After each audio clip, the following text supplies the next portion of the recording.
Krishna studio চ্যানেলে আপনাকে স্বাগতম। চরণ বন্দ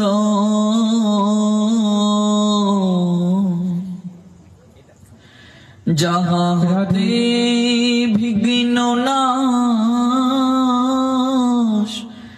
অভীষ্ট পূরণ। আমি এই ছয় গোসা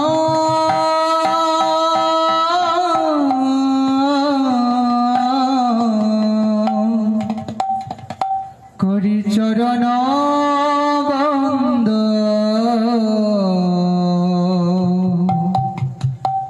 যাহা হতে বিঘ্ন নাশ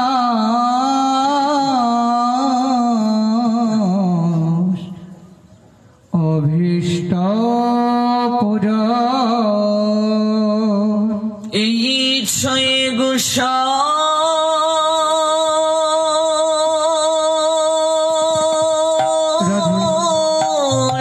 করি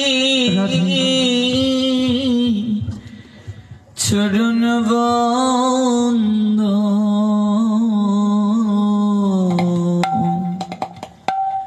যাহা হতে মিলে রে ভাই কৃষ্ণ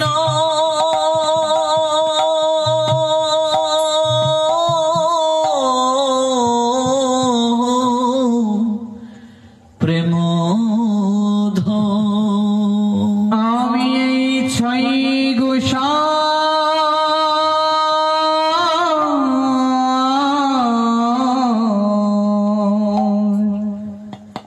করি চরণ বন্দ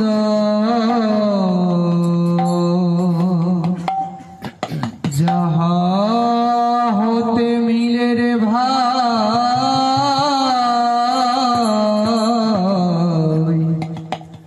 কৃষ্ণ প্রেম এই ছয় গোসাই যার মই তরদা তশোবার পদ রেণুর পঞ্চগ্রাম। ছয় গোসাই যান মই তারুদা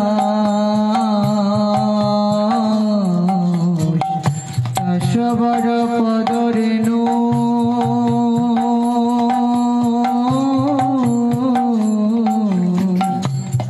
মোর পঞ্চগ্রাম। তাদের চরণ সে বিভক্ত শুনিবা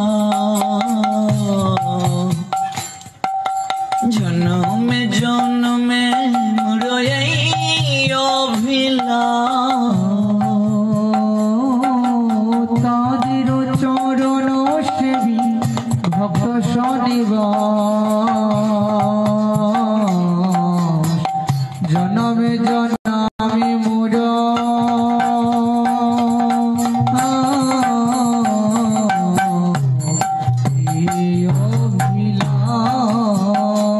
আমি তাদের চরণ সে বিভক্ত শুনিবা জনমে জনমে মোর এই অভিলাষ। তাদের চরণ সেবী ভক্ত শনিবা জনমে জনমে মোর অভিলাষ। প্রেম ভক্তি মহারাজ নিত্যানন্দ অভিন্ন কলেবর যার নিমিত্তে পরম প্রেমময় প্রেম পুরুষোত্তম পরমেশ্বর ভগবান শ্রী কৃষ্ণ চৈতন্য মহাপ্রভু পদ্মার স্রোতস্বিনীর বাড়ি ধারায় স্নাত হয়ে প্রেম সঞ্চয় করে রেখে গিয়েছিলেন। কৃষ্ণ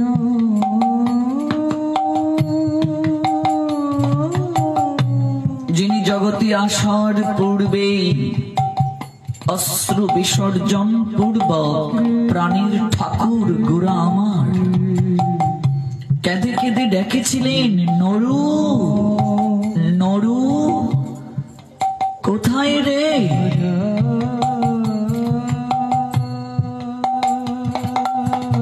সপার্শ্বদ করজুড়ে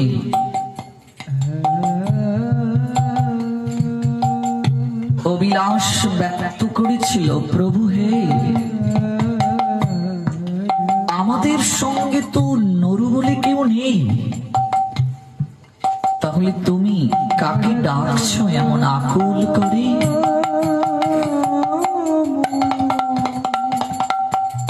নদিয়ার চাঁদ পূর্ণ ইন্দু সেদিন সতীর্থদেরকে জড়িয়ে ধরে বলেছিলেন, অদূরে আকি নিক্ষেপ হচ্ছে,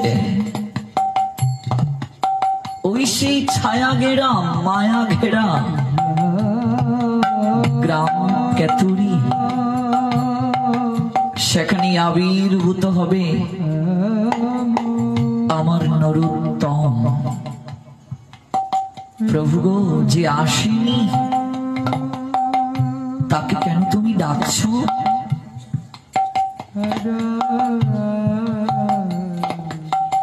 নদিয়া বিহারী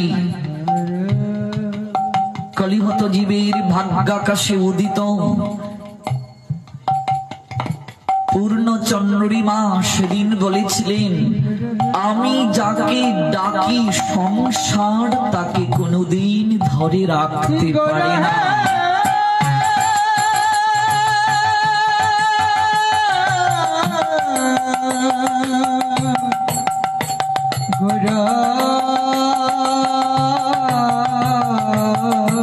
আর আমার নাম যার বদনে একবার নিঃসরিত হয়, নামে প্রেমে আপ্লুত হয়ে প্রেমার নর্বে তার সাঁতার কাটা হয়ে যায়।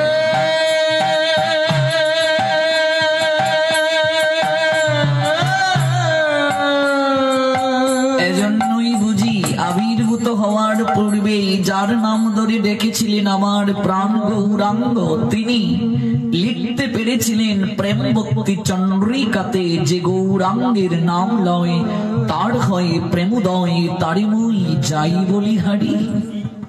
এজন্যই বুঝি লিখতে পেরেছিলেন, এজন্যই বুঝি তার হৃদয়ের উচ্ছ্বাস লেখনীতে প্রকাশ পেয়েছিল। জগতের বুকে হলেন তিনি প্রেম ভক্তি মহাজন, নরীর মাঝে উত্তম নরোত্তম। তিনি আজ প্রার্থনা করছেন এই বৈষ্ণব ধর্ম, ভাগবত ধর্ম শ্রীমন মহাপ্রভুর পর জগতের বুকে প্রচার করতে যারা জীবন যৌবন সঁপে দিয়েছিল,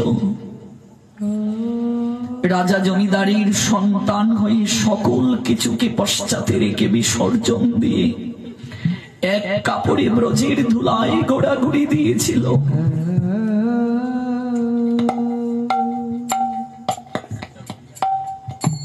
শ্রীরূপ সনাতন রঘুনাথ ভট্ট, গোপাল ভট্ট, রঘুনাথ দাস, শ্রীজীব গোস্বামী, ভাগবতের অপরিমেয় প্রেম আস্বাদনের পূর্বে তাদের চরণ যারা বন্দনা করে না, তারা কস্মিন কালেও ভাগবত ধর্মের পূর্ণতা উপলব্ধি করতে পারে না।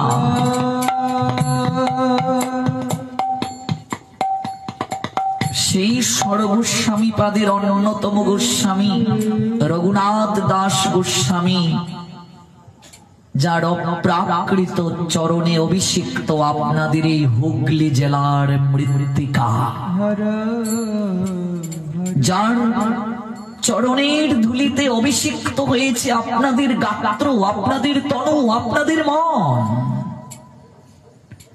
সেই জেলারই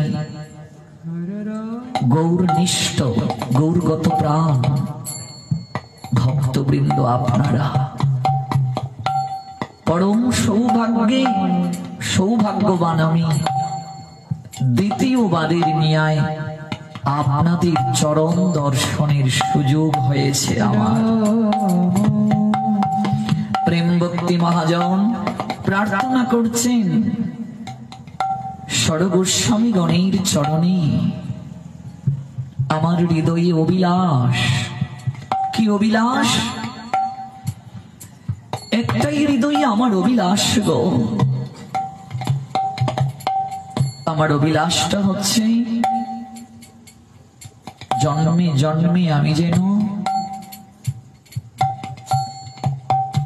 এই ষড়গোস্বামী পাদের চরণে যারা শরণ নিয়েছে তাদের যেন সঙ্গ করার অভিলাষী হতে পারি।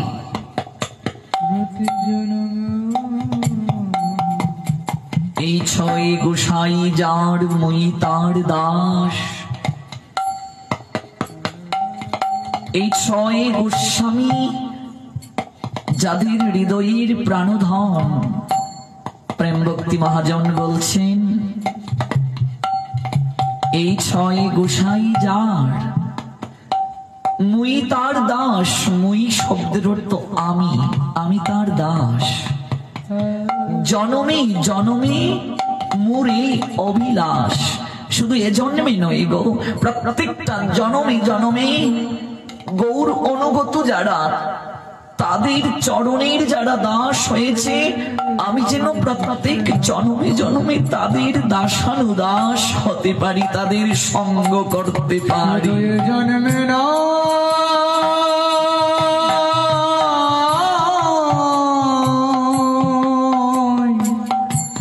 প্রতি জন্মে জন্মে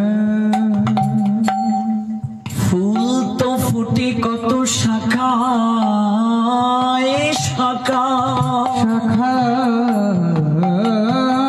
শাখা সবে পুষ্প কি আর গোবিন্দের চরণে সুবিত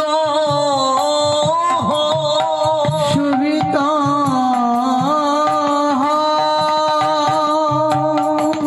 যে পুষ্প গোবিন্দের চরণে অর্পিত হলো, তার পুষ্প হয়ে জন্মে নেয়া সার্থক হলো।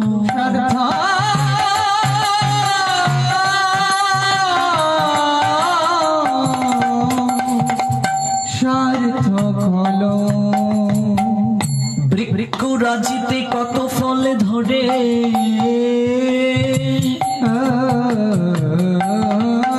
সব ফল কি আর গোবিন্দের ভোগে লাগে, ভোগে লাগে। যে ফল গোবিন্দের ভোগে অর্পিত হলো তার জন্ম সার্থক হলো। তুমি এমন জীবন দিও হে গোবিন্দ,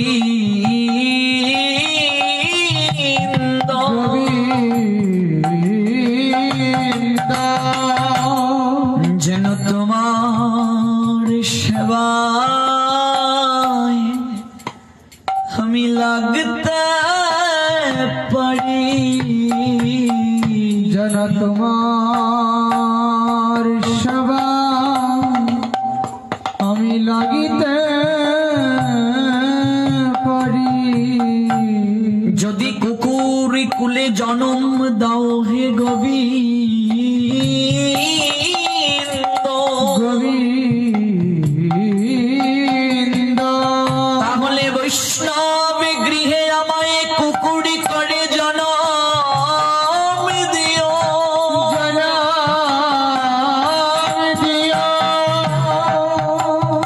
যদি কুকুর কুলে আমায় জন্ম দাও। মহাজন প্রার্থনা করছেন আমায় সাধু গৃহে বৈষ্ণব গৃহে জন্ম দিও।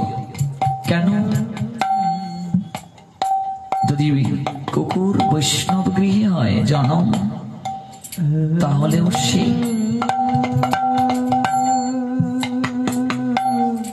গোবিন্দের অধরামৃত বৈষ্ণব গ্রহণ করে, সেই অধরামৃত প্রসাদ যখন মহাপ্রসাদ হবে, তাহা গ্রহণ করে জীবন ধন্য হবে। বলছেন শিবানন্দের কুকুর শিবানন্দের কৃপায় গৌরাঙ্গ চরণ প্রাপ্ত হলো। কৃষ্ণ প্রেম ভক্তি মহাজনীর যে প্রার্থনা সেটি কি তার হৃদয়ের প্রার্থনা গো? প্রেম ভক্তি মহাজনের প্রার্থনাটা হচ্ছে আমাদের হৃদয়ের প্রার্থনা। আমাদের হৃদয়ের প্রার্থনাটা তিনি করছেন যে ষড় গোস্বামী পাদগণ, যারা বৈষ্ণব মুকুটমণি, যারা গৌর অনুগত প্রাণ, তাদের যারা দাস হতে পেরেছে, আমি জনমে জনমে আমি তাদের সঙ্গ করতে চাই। আমি তাদের সেবায় জীবনকে সঁপে দিতে চাই। গোবিন্দ সেবায় কেনা লাগতে চাই গো, কিন্তু গোবিন্দ সেবায় গোবিন্দ কৃপা প্রাপ্তি সাধারণ মনুষ্য জীবের পক্ষে তো সম্ভব নয় মা। সেটা কার আনুগত্যে হতে হবে? গুরু বৈষ্ণবের আনুগত্যে। কারণ চৈতন্য চরিতামৃতে শ্রীকৃষ্ণ দাস কবিদাস গোস্বামী পাদ বললেন, গুরু বৈষ্ণব ভগবান তিনের শরণ, তিনের শরণে হয় সর্ববিঘ্ন বিমোচন। সর্বপ্রথমে গুরু বৈষ্ণব, তৎপর ভগবান। সাধারণ জীব গুরু বৈষ্ণবকে পাশ কাটিয়ে কস্মিন কালেও ভগবানের নিকটে যেতে পারেন না। যদি তাই হতো তাহলে রঘুনাথ দাস গোস্বামী পাদ দুবার বাড়ি ছেড়ে পালিয়ে গিয়েছিলেন। এই তো আপনাদের সপ্তগ্রাম, সপ্তগ্রামের অধিপতি হিরণ্য মজুমদার আর গোবর্ধন মজুমদার দুবার গৃহ ত্যাগ করে চলে গিয়েছিলেন শ্রীমান মহাপ্রভুর নিকটে। মহাপ্রভু তাকে ফিরিয়ে দিলেন আর বলে দিলেন, মর্কট বৈরাগ্য না করিও লোক দেখাইয়া, যথাযোগ্য বিষয় পুঞ্জ অনাসক্ত হইয়া, অন্তরে নিষ্ঠা করো বাহ্যে লোক ব্যবহার, অচিরাত কৃষ্ণ তোমায় করিবেন পার। রঘুনাথ দাসের বৈরাগ্য তো মর্কট বৈরাগ্য ছিল না। মর্কট শব্দের অর্থ তো বানর, বানরের বৈরাগ্য তো রঘুনাথ দাসের ছিল না। সেটি বলাও আমাদের মতো জীবাদমের পাপ। শ্রী বিষ্ণু শ্রী বিষ্ণু। তাহলে গৌর হরি কেন বললেন? গৌর হরি একটা গভীর শিক্ষা জগৎকে দেওয়ার জন্য রঘুনাথকে ফিরিয়ে দিলেন গৃহে। রঘুনাথ চেয়েছিলেন গুরু বৈষ্ণবকে পাশ কাটিয়ে সরাসরি গৌরাঙ্গের নিকটে যাওয়ার জন্য, কিন্তু সেটি পরম্পরা বিরুদ্ধ, সেটি শাস্ত্র বিরুদ্ধ। গুরু বৈষ্ণব পাশ কাটিয়ে কোনোদিন ভগবানের নৈকট্যে যাওয়া সম্ভব নয়। আর গুরু বৈষ্ণব তত্ত্বকে আস্বাদন না করেও ভাগবতের স্তরে গমন নিষিদ্ধ।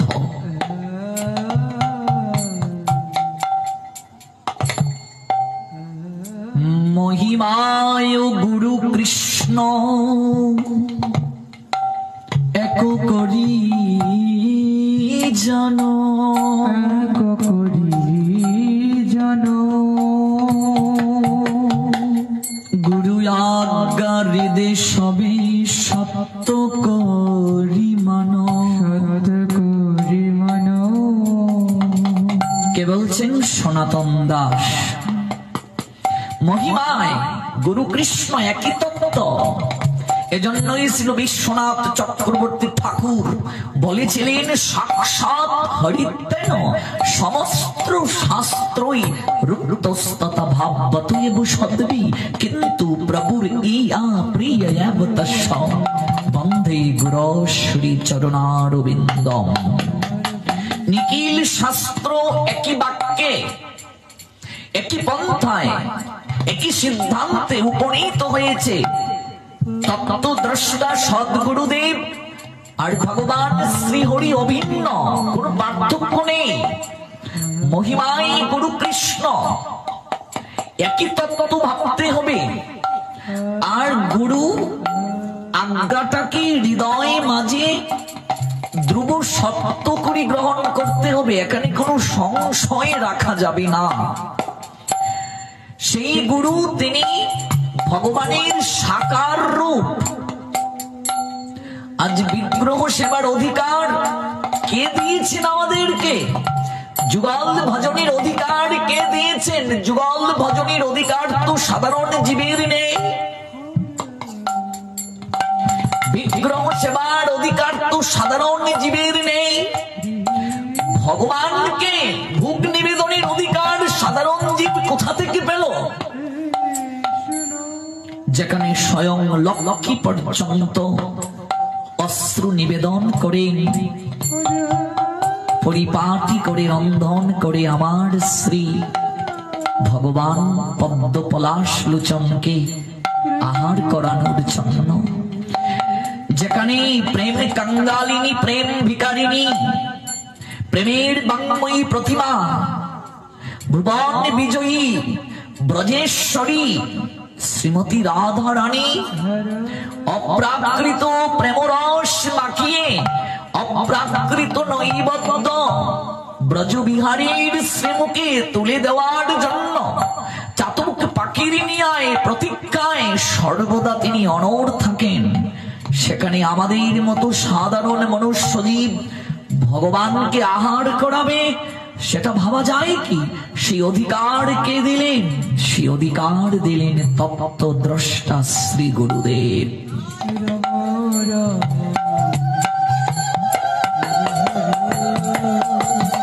মহিমায় গুরু কৃষ্ণ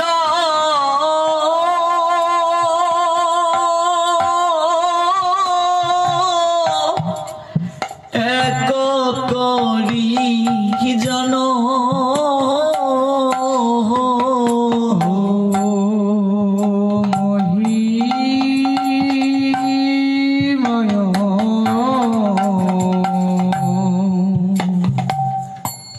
মহিময় গুরু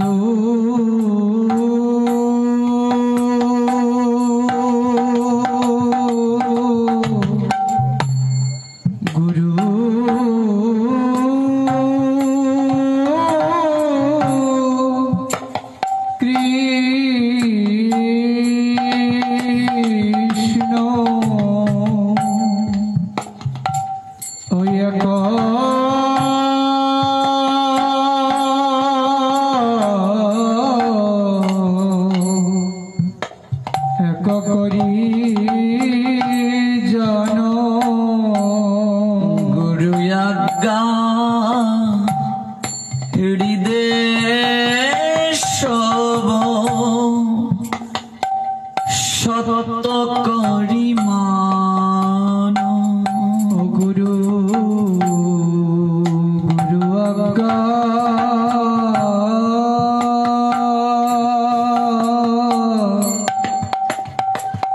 গুরু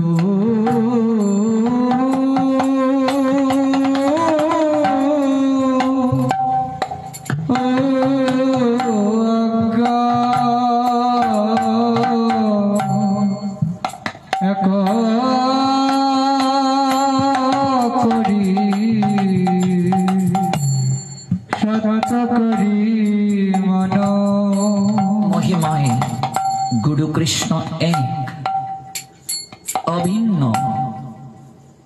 যদ্যপি আমার গুরু চৈতন্যের দাস, তথাপি জানিও তারে তাহারও প্রকাশ। শ্রীল কবিরাজ গোস্বামী পাদ বলছেন, যদিও আমার গুরুদেব চৈতন্যের দাস, চৈতন্যের সেবক, কিন্তু তথাপি জানিও তারে তাহারই প্রকাশ। কিন্তু শিষ্য জানবে, শিষ্য মানবে গুরুদেব চৈতন্যেরই প্রকাশ স্বরূপ। তিনি চৈতন্যেরই সাকার বিগ্রহ, তিনি কৃষ্ণেরই সাকার বিগ্রহ। তথাপি জানিও তারে তাহারই প্রকাশ। এই জ্ঞান যার হৃদয়ে আসেনি সে দীক্ষা নিলেও কোনোদিন গৌর কৃপা কৃষ্ণ কৃপা লাভ করতে পারবে না।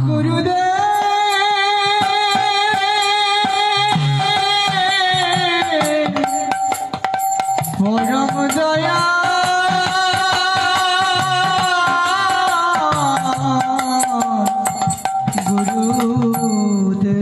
এজন্যই গুরুদেবকে বলা হয় প্রেম কল্পতরু। বৈষ্ণব দাস কি বলছেন? জয় জয় শ্রী গুরু প্রেম কল্পতরু অদ্ভুত যাক প্রকাশ। প্রেম কল্পতরু, কল্পতরু এমন একটা তরু, তরু শব্দের অর্থ বৃক্ষ, যার নিচে যাহা প্রার্থনা জ্ঞাপন করবে, ইচ্ছে জ্ঞাপন করবে তাই প্রাপ্ত হবে। তাহলে গুরুদেব হচ্ছেন প্রেম কল্পতরু। এই গুরু প্রেম কল্পতরুর নিকটে শিষ্য কৃষ্ণ প্রেম লাভের প্রার্থনা করবে। প্রার্থনা যদি করতে পারে, গুরু বাক্যকে যদি হৃদয়ে মাঝে সত্য করে মানতে পারে, আচরণ করতে পারে, একদিন না একদিন প্রেমময়ীর দর্শন তার হবেই হবে। প্রমাণ গুরু বাক্য হৃদয়ে কেমন করে সত্য জ্ঞানী মানতে হবে দেখুন না। সাধিকা শবরীর দিকে গুরুদেব মাতঙ্গ ঋষি শবরীকে বলেছিলেন, মারে মা, আমি তোকে যে মন্ত্র দিয়ে যাচ্ছি ত্রিসন্ধ্যায় মন্ত্রকে ধ্যান করবি রে। ও মা, ত্রিসন্ধ্যা কাকে বলে? এখানে যারা আমরা গুরু চরণে আশ্রিত হয়েছি, দীক্ষিত হয়েছি, আমার কথায় অপরাধ নেবেন না। আমরা দীক্ষা নেওয়ার পর সঠিক সময়ে ত্রিসন্ধ্যাটা করছি না। গুরুদেব বীজ দিচ্ছেন কৃপা করে, কিন্তু সেই বীজ অঙ্কুরিত করার জন্য পরিচর্যা না করলে কি হবে? আমার গুরুদেবের সঙ্গে যদি ভগবানের সংযোগ থাকে, তিনি যদি ভগবানের সঙ্গে কথাও বলেন, তাহলেও আমার উদ্ধার হবে না যদি আমি গুরু বাক্যকে পালন না করি। আমার এই আলোচক জীবন আপনাদের কৃপায় 14 বছর, আমি 14 বছর যাবৎ সিলেট বিভাগ অর্থাৎ শ্রীহট্টের বাহিরে আলোচনা করি। আমাদের সিলেট বিভাগ 4টি জেলা নিয়ে গঠিত। সুনামগঞ্জ, বৃহত্তর সিলেট, 4টি জেলা এখন বিভক্ত হয়ে গেছে। শ্রীহট্ট ভাগ হয়ে 4টি জেলা হয়েছে, একটা সিলেট সদর, সুনামগঞ্জ জেলা, হবিগঞ্জ জেলা, মৌলভীবাজার জেলা। এই সিলেট বিভাগের বাহিরে আলোচক জীবন 14 বছর হয়ে গেছে। আপনাদের আশীর্বাদে আমি ছোটবেলা থেকে এই পথে, আমি আমাদের বাংলাদেশের আমি 65 জেলায় ঘুরেছি।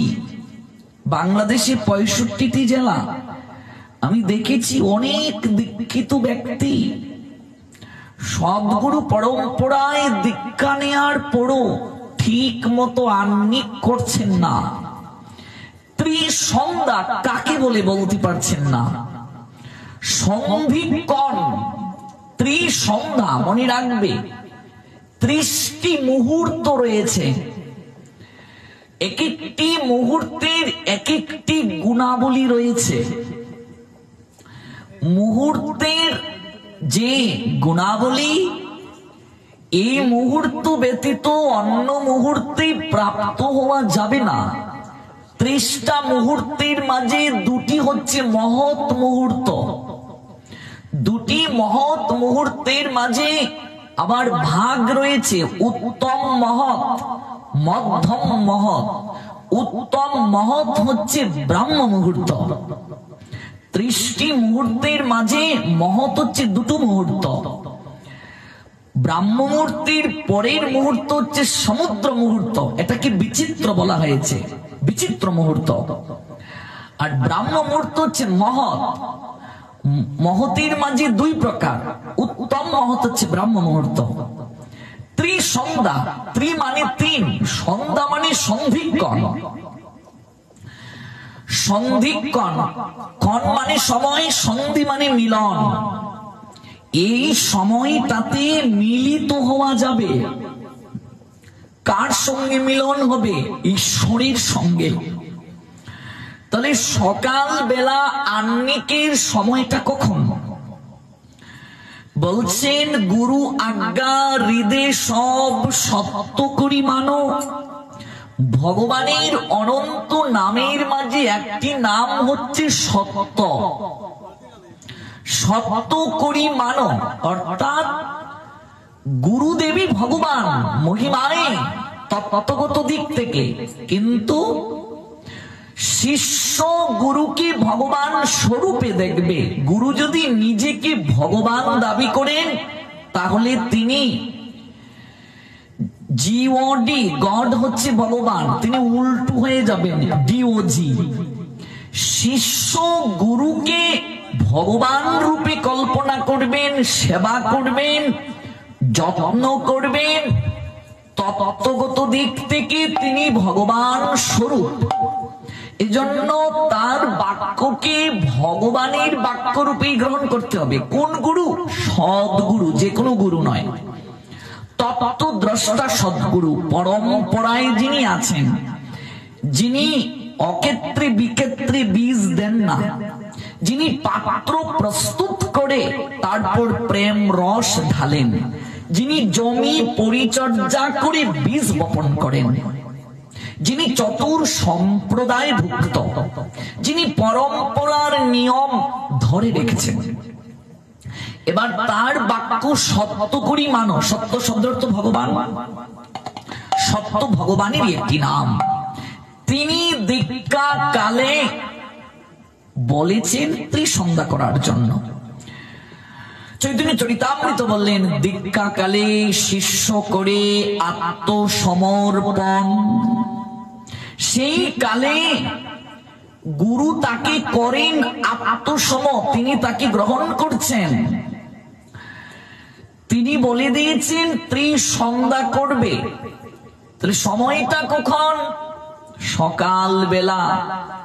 আহ্নিক করার সময় হচ্ছে সূর্য উদয়ের আগের 24 মিনিট, সূর্য উদয়ের পরের 24 মিনিট। এই 48 মিনিটের মাঝে সকাল বেলার আহ্নিক করতে হবে। এবার যদি কেউ এই 48 মিনিটের মাঝে আহ্নিক না করে তাহলে তার আহ্নিকের যথাযথ কৃপা হবে না। এবার নিজের বিবেককে প্রশ্ন করতে হবে আমাদের, আমরা কি এতদিন যে আহ্নিক করছি কৃপা পাচ্ছি কি? যে বীজ দিয়েছেন, গৌর গায়ত্রী, কাম গায়ত্রী, ব্রহ্ম গায়ত্রী, এত এত গায়ত্রী, এই গায়ত্রী গুলো ধ্যান করলে জগৎ তার বশীভূত হয়ে যাওয়ার কথা। এত এত সৎ গুরুর মুখে গায়ত্রী পেয়ে আমার অবস্থা পরিবর্তন হচ্ছে না, তার কারণ আমি সেই মন্ত্রের সৎ ব্যবহার করতে পারছি না ঠিক সময়ে। ভজনটা, সাধনটা খামখেয়ালি নয়। আমি যদি মনে করি যে কোনো সময়ে ক্লাসে অংশগ্রহণ করব, সেটা কি হবে? ক্লাস শুরু হয় মনে করুন সকাল 9টায় স্কুলে। আমি একদিন 9টায় গেলাম, একদিন 10টায়, একদিন 11টায়। আমাকে ক্লাসে ঢুকতে দেয়া হবে? পরীক্ষা শুরু হয়েছে সকাল 10টায়, আমি যদি 10:30টায় যাই আমাকে ঢুকতে দেয়া হবে? আর যদি কোনো ক্রমে অনুরোধ করেও আমি ঢুকার অনুমতি পাই তাহলে আমি কি পিছিয়ে গেলাম না? সঠিক সময়ে কি সব প্রশ্নের উত্তর দিতে পারবো? পারবো না। এই 48 মিনিটের মাঝে সকাল বেলার আহ্নিক আমাকে শেষ করতে হবে। ইন ক্র্যাশ কোনো কারণ বশত যদি আমি এই সময়ে গায়ত্রী করতে না পারি, আহ্নিক করতে না পারি, তাহলে শাস্ত্রে প্রায়শ্চিত্তের বিধান দিয়েছেন। প্রায়শ্চিত্তের বিধান কি? 108 বার গায়ত্রী করে তাকে প্রায়শ্চিত্ত করতে হবে। সময় অপরাধ করেছে সে। অপরাধ অনেক প্রকার, তার মধ্যে এক প্রকার হচ্ছে সময় অপরাধ। ভগবানের আরেকটি নাম হচ্ছে সময়। সময়কেও ভগবান বলা হয়। এই জগতে সবচেয়ে বড় শক্তিশালী হচ্ছে সময়। কিভাবে? বনের হিংস্র সিংহটা যার গর্জনে সমস্ত পশু পাখি ভয়ে ভীত থাকত, কিন্তু সময়ের পরিক্রমায় ওই সিংহটা যখন জীর্ণ হয়ে যায়, তার চোখের সামনে হরিণের বাচ্চা তিরিং বিরিং করে লাফিয়ে যাচ্ছে, সে কি স্বীকার করতে পারে? চলিতে চরণ চলে না, দিনে দিনে অবশ হই, আগের বাহাদুরি আমার গেল কই, আগের মতো খেতে পারি না, বেশি খেলে হজম হয় না, আগের মতো নাচে না রঙের বারই। যার গর্জনে গ্রামের সবাই ভয়ে ভীত থাকত, পরিবারের সবাই ভীত থাকত, সেই পরিবারের কর্তা সময়ের পরিক্রমায় তিনি লাঠি ছাড়া হারতে পারেন না। সময় সবচেয়ে বড় শক্তিশালী গো। এই জন্য সময়ই ভগবান, ভগবানই সময়। সময়ই নিয়তি, আর নিয়তি ভগবান। চুকের জ্যোতি কমি আছে, চলার গতি কমি আছে, ছোট অক্ষর এখন আর দেখতে পারি না, চশমা দিয়েও ভালো করে দেখা যায় না। লেন্স দুই প্রকার, উত্তল অবতল। সামনের কিছু জিনিস দেখা যায়, আবার কেউ দূরের জিনিস দেখতে পায় না, কেউ দূরের জিনিস দেখতে পায়, কাছের জিনিস দেখতে পায় না। এই যে প্রতিদিন এই সমস্যা হচ্ছে, আমি তো এমন ছিলাম না গো, কেন আমি এমন হলাম? একেশ পাকিবে, দন্ত নড়িবে, সম্বল হবে তোমার লাঠি, পুত্র পরিজন সকলে বলবে এ জঞ্জাল মরলেই বাঁচি। হবে না? সেদিন কে করাচ্ছে? সময়। সময়কে ভগবান। সময়ের গুরুত্ব যারা দেয় না, সময়কে যারা সঠিক ভাবে ব্যবহার করে না, তারাও ভগবানের কাছে অপরাধী। হরি বল। তাহলে সকাল বেলার আহ্নিক হচ্ছে সূর্য উদয়ের আগের 24 মিনিট, সূর্য উদয়ের পরের 24 মিনিট। এই 48 মিনিটের মাঝে আমাকে সকাল বেলার আহ্নিকটা করতে হবে। মধ্যাহ্নকালীন সময়ে আহ্নিক 12টা বাজার আগের 24 মিনিট, 12টা বাজার পরের 24 মিনিট। এই 48 মিনিটের মাঝে মধ্যাহ্নকালীন সময়ে আহ্নিক করতে হবে। আপনি যেখানে থাকুন, যে অবস্থাতে থাকুন, চাকরিস্থলে থাকুন, ব্যবসায় থাকুন, বাসে থাকুন, ট্রেনে থাকুন, কোনো কারণবশত যদি এই সকল জায়গায় আপনি থাকেন, কি আর করবেন? হরিভক্তি বিলাস সিদ্ধান্ত দিলেন, জীব যদি মহাপাতকীয় হয়, যদি নয়ন জলে একবার শ্রী বিষ্ণু উচ্চারণ করে, সঙ্গে সঙ্গে তার অন্তরার বাহির শুদ্ধ হয়ে যায়, পরিশুদ্ধ হয়ে যায়, তার আর স্নানের প্রয়োজন নেই। যেহেতু প্রবাসে যাচ্ছেন, যানবাহনে যাচ্ছেন, সেখানে নিয়ম নাস্তি। এমনিতে মল ত্যাগ করে আপনাকে স্নান করতে হবে। এবার আপনি ট্রেনে কোথাও যাচ্ছেন, সেখানে কি সেই পরিবেশ আছে? তাহলে কি করতে হবে? সেখানে নিয়ম নাস্তি, তারও বিধান দিয়েছেন শাস্ত্র। শ্রী বিষ্ণু বলে, কিংবা আপনি মন্ত্র স্নান করে তৎক্ষণাৎ যে যে অবস্থাতে আছেন, এই অবস্থাতেই গায়ত্রী গুলোকে স্মরণ করে নিতে হবে। সময়কে অবহেলা করা যাবে না। সন্ধ্যাবেলার আহ্নিকের সময় সূর্য অস্ত যাওয়ার আগের 24 মিনিট, সূর্য অস্ত যাওয়ার পরের 24 মিনিট, এই 48 মিনিটের মাঝে তাকে আহ্নিক করতে হবে। কোন পাঞ্চরাত্রিক দীক্ষিত ব্যক্তি যদি একদিন আহ্নিক না করে, অর্থাৎ সকাল দুপুর সন্ধ্যায় 3 বারের মাঝে একবারও যদি না করে, তাহলে তাকে 3 দিন না খেয়ে সূর্য দর্শন করে প্রায়শ্চিত্ত করতে হবে।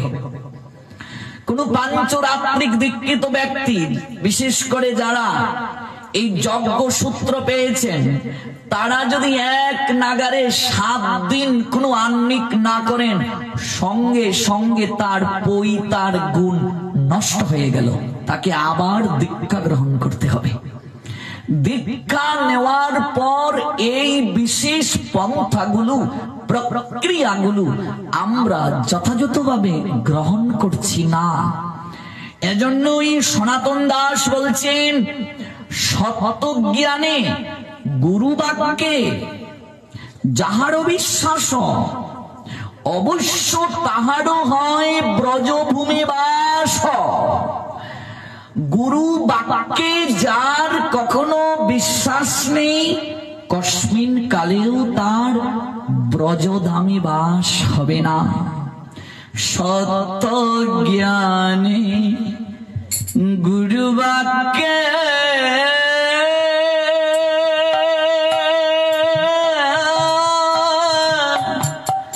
যাহার বিশ্বাস,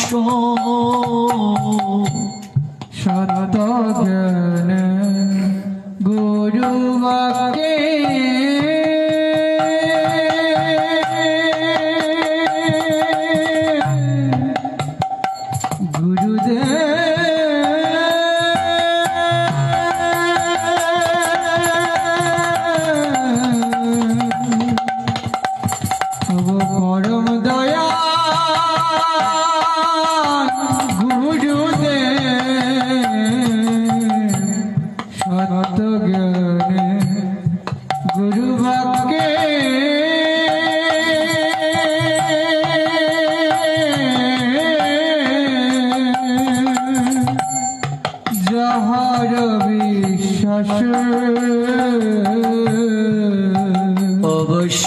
তাহার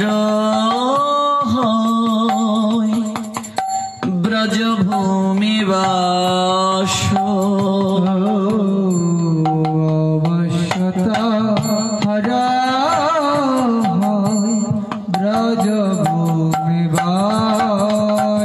মন্ত্র নিয়ে যে মন্ত্র দেবতার আরাধনা করে না, ইষ্টের আরাধনা করে না, হরিভক্তি বিলাস বলছেন, মন্ত্রে হিতে বিপরীত ক্রিয়া তার জীবনে হবে। মন্ত্র শব্দের অর্থ কি? মন শব্দের অর্থ হৃদয়, ত্র মানে তারণ করা। যাহা জপের মাধ্যমে, ধ্যানের মাধ্যমে মনের অনাবিলতা তাড়িত হয়, তাকে মন্ত্র বলে। মন্ত্রের শক্তি কলিযুগে যে নেই তা নয়। আমরা বলি কলিযুগে মন্ত্র শক্তি নেই, ভুল কথা। আমরা সেই মন্ত্রের সঠিক ব্যবহার করতে পারছি না, সেটি হচ্ছে মুখ্য কথা। তাহলে সত্যজ্ঞানী গুরু বাক্যে যাহারও বিশ্বাস, বিশ্বাসটা কেমন দেখুন, শবরীর দিকে। শবরীর গুরুদেব মাতঙ্গ ঋষি বলছেন, মারে আমি তোকে এই মন্ত্র দিয়ে গেলাম। কেন মন্ত্রটা দিলেন? মন্ত্রটা দেওয়ার পশ্চাতে কারণ কি? যে গুরু এসেই মন্ত্র দিয়ে যান, বিচার না করে, বিশ্লেষণ না করে, শাস্ত্র সে গুরুকে লোভী গুরু বলছেন। লোভী গুরু কামি ছেলা উভয়ই নরকে গেলা। চন্ডালের কন্যা যদিও শবরী, আমরা এই পর্যন্তই জানি, কিন্তু তার পূর্ব জন্মের কথা জানি না।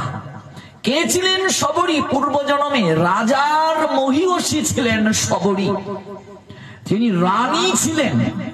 আর ওই রানী থাকার কারণে, রানী কিংবা রাজা সর্বসাধারণের সঙ্গে তার মিশার অধিকার ছিল না, যার কারণে সাধু সেবা নিজের হাতে করার সৌভাগ্যবতী তিনি ছিলেন না।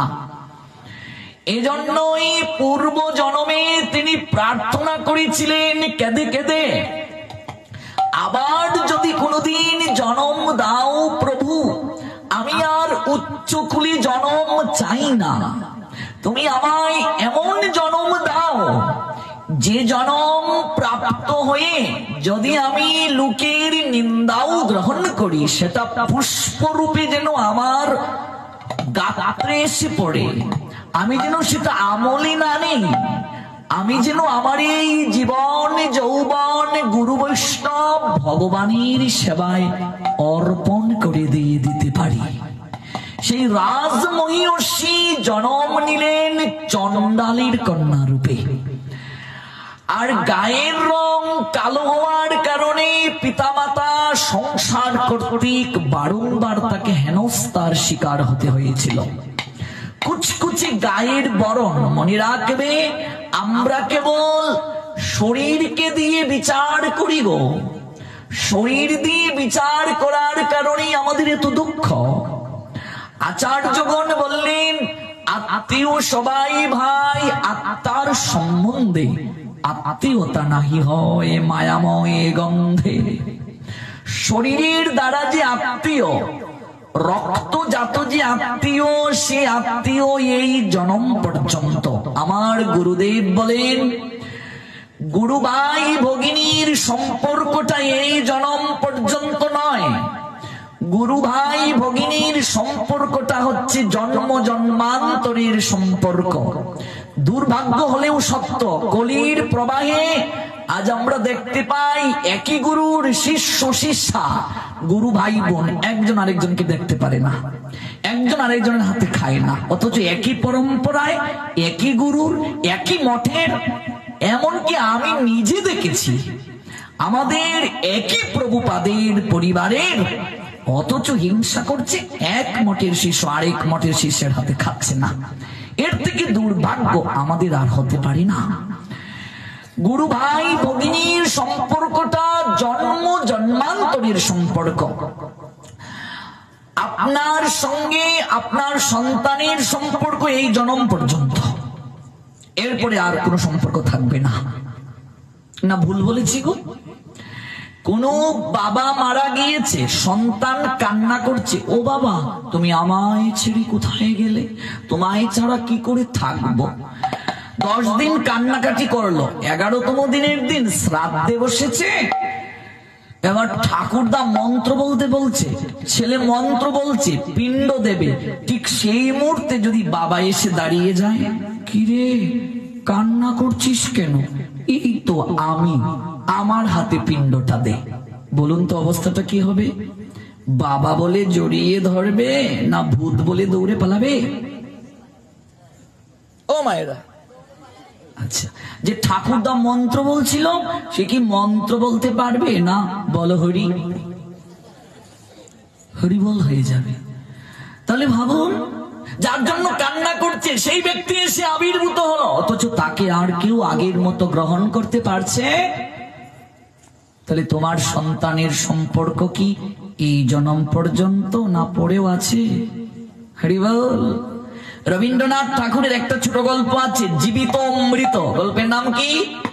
জীবিত অমৃত। আমি তো বাংলা সাহিত্যের ছাত্র, বাংলা সাহিত্যে আমি গ্রাজুয়েশন করেছি, মাস্টার্স করেছি, বাংলা সাহিত্যের উপরে আবার ডক্টরেট করবো। তাহলে রবীন্দ্রনাথ ঠাকুরের একটা ছোট গল্প আছে, জীবিত অমৃত। সেখানে একটা চরিত্র আছে কাদম্বিনী। কাদম্বিনী জমিদারের ঘরণী ছিলেন, জমিদারের ছোট ব্রাতার ঘরণী কাদম্বিনী, কিন্তু বাল্য বিধবা। তদান্তীন সময়ে ছোটবেলা তো বিয়ে দেওয়া হতো, কোন সন্তানাদি তো হয়নি, খেলার সময় বিয়ে, আর কৈশোরে বিধবা। যৌবনে যখন পড়লো, শরীর কি, পতি কি, পত্নী কি, শ্বশুর শাশুড়ি, সংসার কোনো জ্ঞানই ছিল না যখন বিয়ে হলো। তাই বড় জায়ের পুত্র খোকাকে সে সন্তান রূপে লালন পালন করেছে, বাৎসল্য প্রেম দিয়েছে। কিন্তু একদিন সেই কাদম্বিনীর শ্বাস বন্ধ হয়ে গেল। তদান্তীন সময়ে তো এত উন্নত চিকিৎসা ব্যবস্থা ছিল না। কবিরাজ এসে নাড়ি ধরলো, বলল উনি আর নেই, আর কত কাঁদবে। সবাই কান্নাকাটি করে কাদম্বিনীকে শ্মশানে পাঠিয়ে দিল। রাত্রিবেলা, তখন শ্রাবণ মাস, শ্মশানের পাশে রেখে সবাই কাষ্ঠ সংগ্রহ করছে চিতা সাজাতে। হঠাৎ কাদম্বিনী চোখটা করলো, কি ব্যাপার, আমি এখানে কি করে আসলাম? এটা তো মনে হচ্ছে শ্মশান। যারা কাষ্ঠ সাজাচ্ছিল ওরা ওরে বাবা রে দৌড়ে পালাচ্ছে। এবার গিয়ে যদি জমিদারকে ঘটনাটা বলে ওদের গর্দান যাবে, তাই ওরা যুক্তি করে বলছে জমিদার বাবুকে বলা যাবে না, বলবো গিয়ে আমরা সৎকার করে এসেছি। এবার জমিদার বাবুকে তাই বলা হলো। কাদম্বিনী যখন গৃহে ফিরে গেল, অবস্থাটা কি একবার ভাবুন তো। সবাই দৌড়াচ্ছে। জমিদার বাবু বলছে, যেহেতু তার ছোট ভ্রাতার বধূ হয়, কেঁদে কেঁদে বলছে, আমি গয়া যাব, কাশি যাব, পিণ্ড দেব, রক্ষা করো, রক্ষা করো, আমাকে ভর করো না, আমাকে ভর করো না।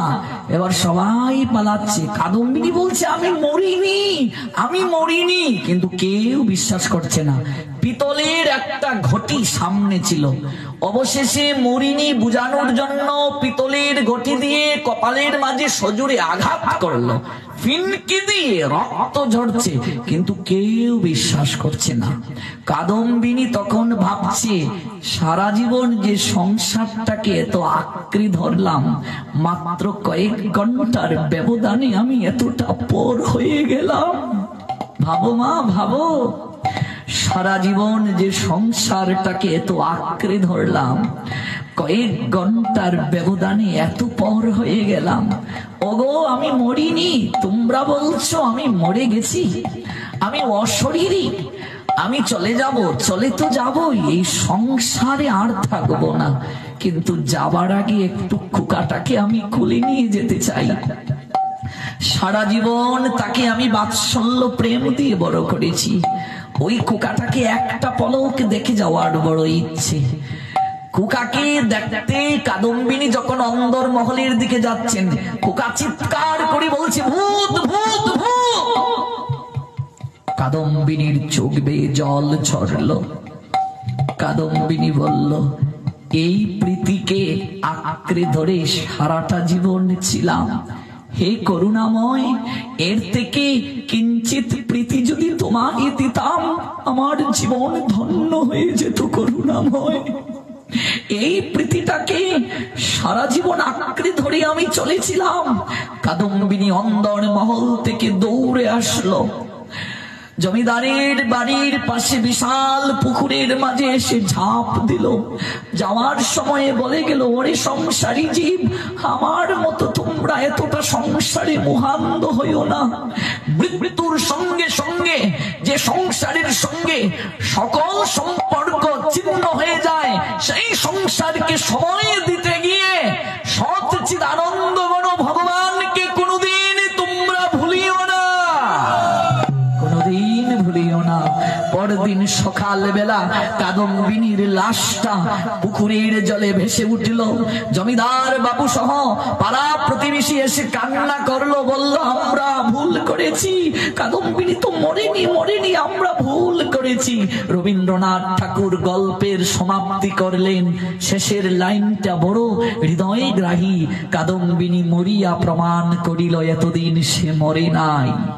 ভাবুন তো, অনুভব করুন, কল্পনা করুন যে পুত্র কন্যা পরিবার পরিজন সবাইকে আমরা আঁকড়ে ধরছি। প্রকৃত আপনার জন যে তাকে ভুলে, অথচ তাদের সঙ্গে সম্পর্ক শ্বাস যতক্ষণ নির্গত হচ্ছে ততক্ষণ। আমার গুরুদেব বলেন, জানো, গুরু ভাই ভগিনীর সম্পর্ক এই জন্মে নয়, দেহর আকার পড়ো সচ্চিদ আনন্দ দামে গুরু ভাই ভগিনী একই সঙ্গে নিকুঞ্জ বিহারী গোবিন্দের সেবা করার সুযোগ পাবে। কারণ গুরুদেব হচ্ছেন পারমার্থিক পিতা আমাদের। তার সঙ্গে বীর্যজাত সম্পর্ক নয়, সম্পর্ক আছে মন্ত্রজাত। মনে রাখবে, বীর্যের ন্যায় শক্তি মন্ত্র। মন্ত্রকে বীর্যের সঙ্গে তুলনা করা হয়েছে। ওই কর্ণ মূল দিয়ে যখন মন্ত্র হৃদ মূলে যায়, তখন নবজন্ম এই জন্য আমাদের প্রভুপাদ দেখালেন আমাদের গোত্র পরিবর্তন হয়, অচ্যুত গোত্রের অধিকারী আমরা হয়ে যাই। গোত্র পরিবর্তন হয়ে গিয়েছে আপনার। আপনি যেদিন থেকে বিষ্ণু মন্ত্রে দীক্ষা পেলেন, সেদিন আপনার পরিবারের জন যদি এই পথে নয়, তাদের সঙ্গে আপনার সম্পর্ক নেই। আপনার পুত্র যদি ভাগবত ধর্ম গ্রহণ না করে, ভাগবত ধর্ম কি আমরা মনে করি ধর্ম মানে ভাগবত ধর্ম, বৈষ্ণব ধর্ম মানে আলাদা। ধর্ম মানে ধারণ করা, ভগবানের আইনকে ধারণ করার নামই ধর্ম। ভাগবতের আইনকে যে ধারণ করেছে সেই ভাগবত ধর্মের অধিকারী। এই ভাগবত ধর্ম অর্থাৎ এই ভাগবতীয় মতাবলম্বী, এই সদাচার মতাবলম্বী যদি আপনার সন্তান না হয়, আপনি মারা গেলে আপনার মুখে অগ্নি দেওয়ারও অধিকার সে লঙ্ঘন করেছে, হারিয়ে ফেলেছে। আপনার শ্রাদ্ধ করার অধিকারী সে নয়। আপনার কোনো কার্যের অধিকার তার আর রইল না। পুত্র মূত্র একই জায়গা থেকে নির্গত হয়। চাণক্য পণ্ডিত বলছেন সেই পুত্র মূত্র তুল্য যে পিতা মাতার সৎ কার্য করার অধিকার প্রাপ্ত হয় না, যে পিতা মাতাকে পুত নামক নরক থেকে উদ্ধার করার শক্তি রাখে না, সে মূত্র তুল্য। পুত্রের দায়িত্ব, কন্যার দায়িত্ব পিতা মাতাকে পুত নামক নরক থেকে উদ্ধার করা। একজন যথাযথ গৌড় চরণী অভিলাষী, গৌড় চরণে সমর্পিত ব্যক্তি, সে যদি যথাযথ গৌর গোবিন্দ চরণে প্রত্যহ তুলসী শ্রদ্ধার সঙ্গে অর্পণ করে, মৃত্যুর পরে তার আর কোন শ্রাদ্ধ ক্রিয়া পর্যন্ত প্রয়োজন নাই। যথার্থভাবে যদি সে প্রতিপালন করতে পারে। তাই যদি ভাবেন আমার পুত্র এই পথে আসে নাই, মরার পর আমার শ্রাদ্ধ কে করবে, ভুলে যান সেই কথা। আপনার কার্য গোবিন্দ করবেন, গৌরাঙ্গ করবেন, যেমন গোবিন্দ ঘোষের করেছিলেন স্বয়ং ভগবান গোপীনাথ।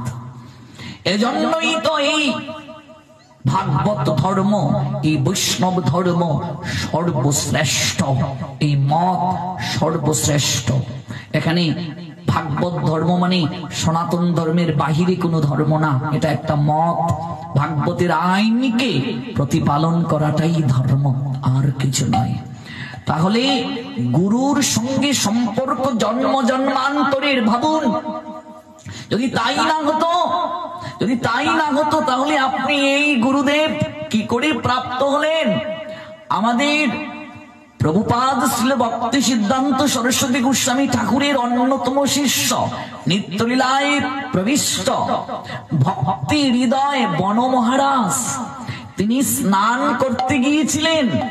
সেই স্থলে অদূরে প্রভুপাদকে দর্শন করে পাগলের নিয়ায় ছুটে গিয়েছিলেন। গিয়ে বলছেন, কতকাল আপনাকে আমি চিনি মনে হচ্ছে, কত বছর ধরে আপনার সঙ্গে আমার সম্বন্ধ আছে, আপনাকে দর্শন করার সঙ্গে সঙ্গে আমার এমন কেন মনে হচ্ছে? ভাবা যায়, কল্পনা করা যায়, অনুভব করা যায়, এগুলো পূর্ব থেকে নির্ধারিত। আপনি যদি সেই সৌভাগ্যের অধিকারী হন, তত্ত্বদ্রষ্টা গুরুচরণে আপনার স্মরণ হবেই হবে। আর সেই গুরুচরণে যারা অংশ নিল, যারা অঙ্গীকারবদ্ধ হলো, তাদের সম্পর্কটা পারমার্থিক সম্পর্ক। রক্তজাত ভাই বোনের সম্পর্ক থেকেও আমার গুরুদেব বলেন অধিক থেকে অধিক গুরু ভ্রাতা ভগিনীর সম্বন্ধ। কাজে গুরু ভ্রাতা ভগিনীর সম্বন্ধে আমরা যেন হিংসা না রাখি, পরশ্রী কাতরতা না রাখি। মনে রাখবে, নিজের গুরুদেবের শিষ্য শিষ্যাকেই কেবল আদর করবে তা কিন্তু নয়। প্রত্যেক গুরুদেবের শিষ্য শিষ্যাকে গুরু ভাই ভগিনীর মতো যদি দর্শন করতে না পারো, তোমার হৃদয়ে সমদর্শী ভাব এলো না। আর সমদর্শী যার হৃদয়ে ভাব এলো না, কোনদিন সে গোবিন্দ দর্শন করতে পারবে না, পারবে না, পারবে না, কোনদিন সেটি সম্ভব নয়। আজ বর্তমানে আমরা গুরুবাদী হয়ে যাচ্ছি।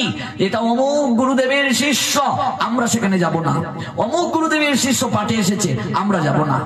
দিন দিন কেমন জানি আমরা শুষ্ক হয়ে যাচ্ছি।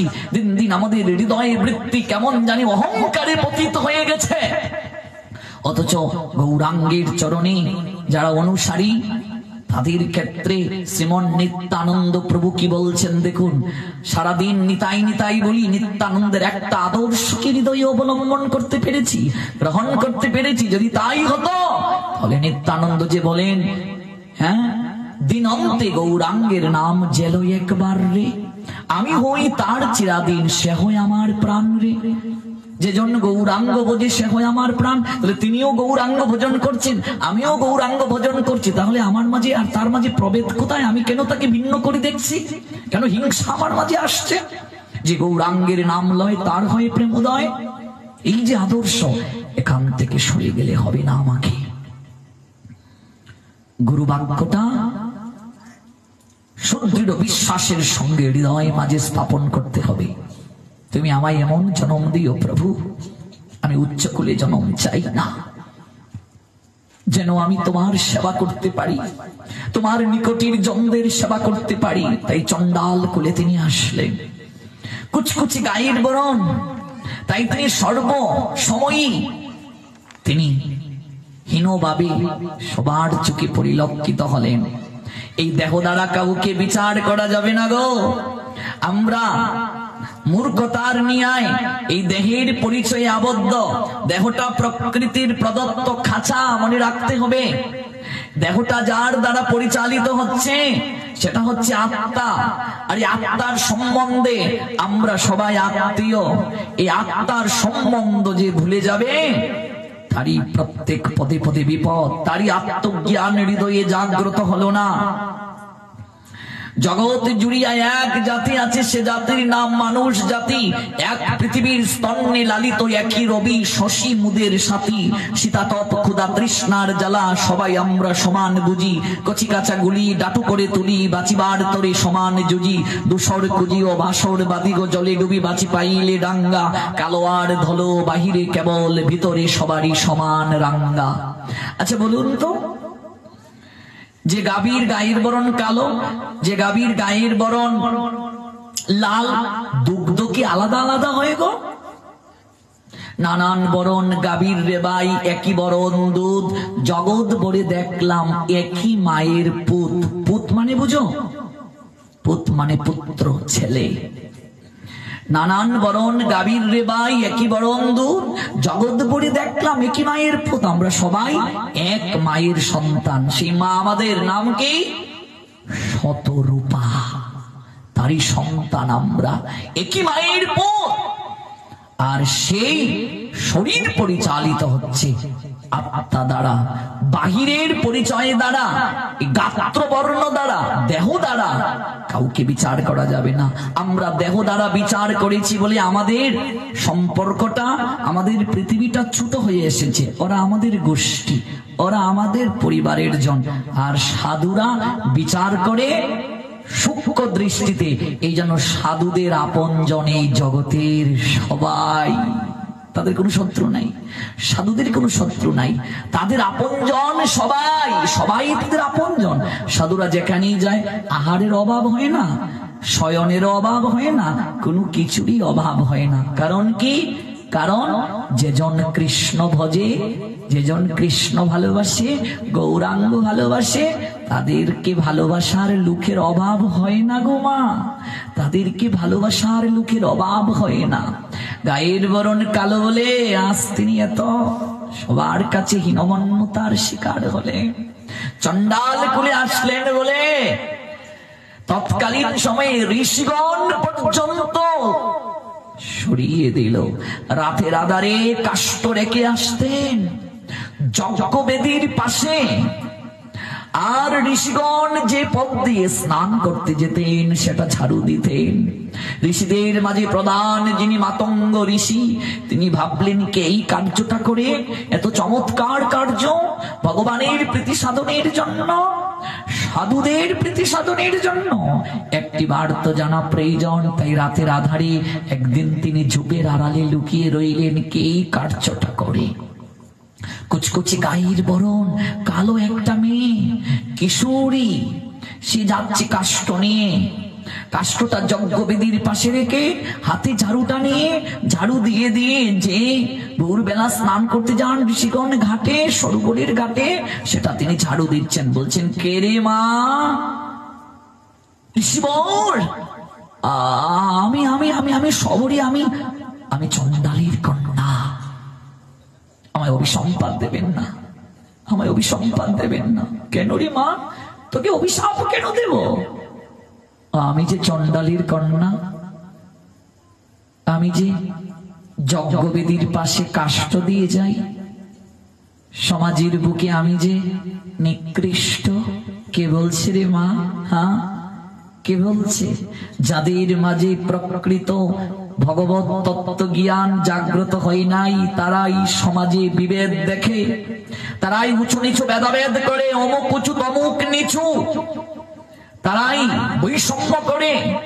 কিন্তু প্রকৃত জ্ঞান যাদের জাগ্রত হয়েছে, তারা বৈষম্য করে না। মারে, তোর হৃদয়ে ভগবান আত্মারূপে অবস্থান করছেন, আমার হৃদয়েও আত্মারূপে অবস্থান করছেন। তোর আর আমার মাঝে তো কোনো বিভেদ নেই রে মা।